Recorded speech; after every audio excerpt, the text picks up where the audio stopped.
right, Paul, kick us off. Oh, thank you. That's great. I'm here with Brian MacDonald, CEO and President of CDK. Thank you so much for giving us some time.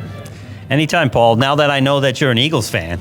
I mean, we just figured out that we're both Eagles fans. I didn't know that. You know, we find each other really quickly. Yeah, exactly. And I was like, I'm going to know because I saw Philadelphia and I said, I'll know the moment I say go Birds. Like, what's the response to that? You know or you don't know? Well, we're going to have a big day on Sunday for sure. Yes, we are. Yes, we are. I think it's pretty remarkable. Anyone who actually made it out ahead of time to this event. We're at day one of the NADA show at the JD Power Auto Summit, and you are one of the warriors that made it here. What was your trip in like? Well, actually, I was lucky. I flew in on Sunday night, or Monday night rather, and I had some things planned for Tuesday. I basically spent Tuesday watching the blizzard out the window and doing some emails and phone calls.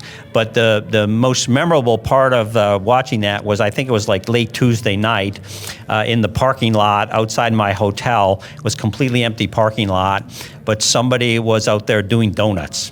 Okay? Oh, I think I've been there. Yeah, so I was like, it brought me back to my 17-year-old self growing up in Canada doing donuts. So that was probably the highlight of the storm this week. That's fantastic. It's amazing. Some dealers have made it out. We just had a conversation with some dealers, but the reality is a lot is happening in the industry with data and analytics. A lot is coming into the play because of AI's ability to ingest large amounts of data. You have such a bird's eye view on things that are going on and what may be coming in 2025. Can you give us the inside scoop of the things you're paying most attention to? Sure. So I think I'll first start with the industry. I'm pretty optimistic about the industry for this year. I think the business environment is good. I think dealer optimism's good. And so I think the industry's going to have a very good year. I think from our company, we're super excited with the products that we're bringing to market. We build AI into all of our products. I have this internal saying at CDK that artificial intelligence without data is just artificial, and nobody has more data than CDK. And our approach to AI is, we call it hybrid intelligence, because you have AI, machine learning, and all that can do with it.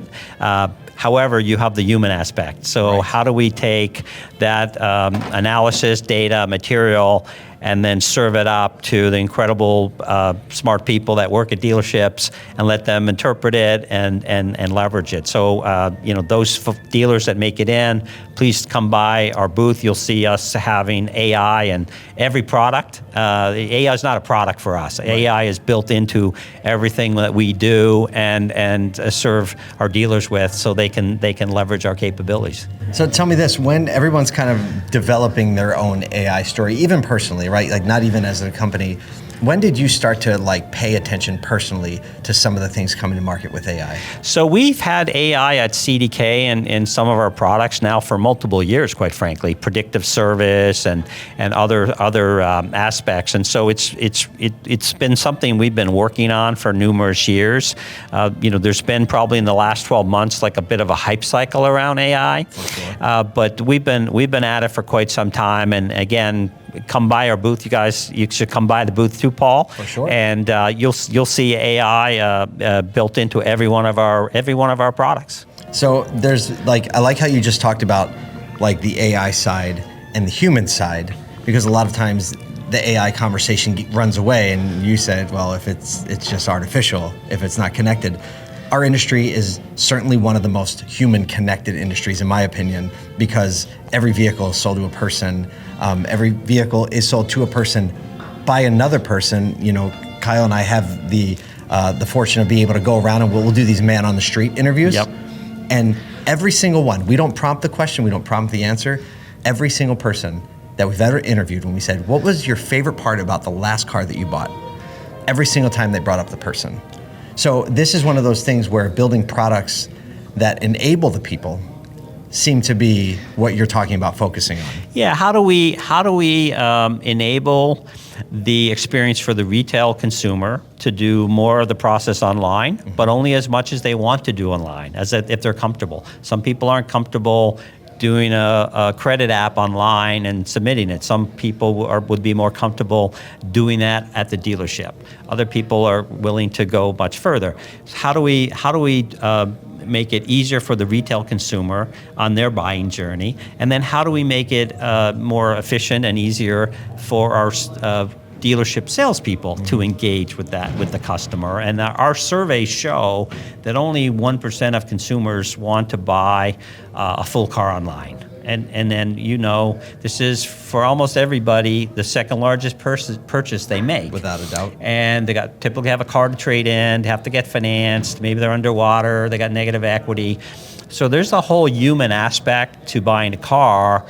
And the technology, how we approach it is we want the technology to drive that experience so the retail consumer feels good and that the dealer can give the kind of experience that they want for their brand and their community, and how their folks can be most effective in doing that.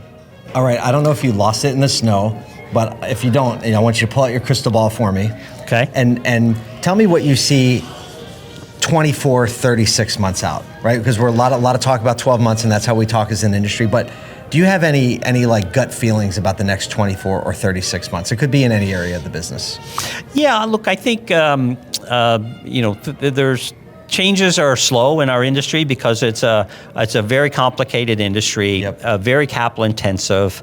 The product cycles are very long. It's a heavily regulated industry. So changes are more gradual and glacial, not seismic, as a general rule. For sure. And I've been around this industry for over 30 years. Yeah. And so I think the thing that we're going to see over 24, 36 months, if I think about the products, I'm going to see, I think, a much more faster move to hybrids away from pure EVs. I'm not saying pure EVs will go away, but I think we'll see a much bigger shift towards hybrids. Mm-hmm. I think that will be important. In terms of dealers, consolidation will continue. Mm-hmm. The big dealers will get bigger, and that trend will continue to happen. And I think that CDK is well suited to support that, serving some of the largest dealers in the country. And I think technology will continue to be important, even more important. So what does technology do? Well, technology helps drive process and efficiency. And as dealers, struggle with maintaining employees, hiring employees, there's a lot of older employees at dealerships, mm-hmm. with gray hair like me. There's a wave of employees that will retire, and so driving that process and consistency and the guest experience will be really critical. And to do that, technology is an enabler to do that. So I think the importance of technology at dealerships will continue to grow, which is where CDK fits in and the value we bring to the industry and our commitment to the industry. Without a doubt. Well, thank you so much for being generous with your time today and being one of the people that made it out early. All right. Go Eagles. Go Eagles. All right.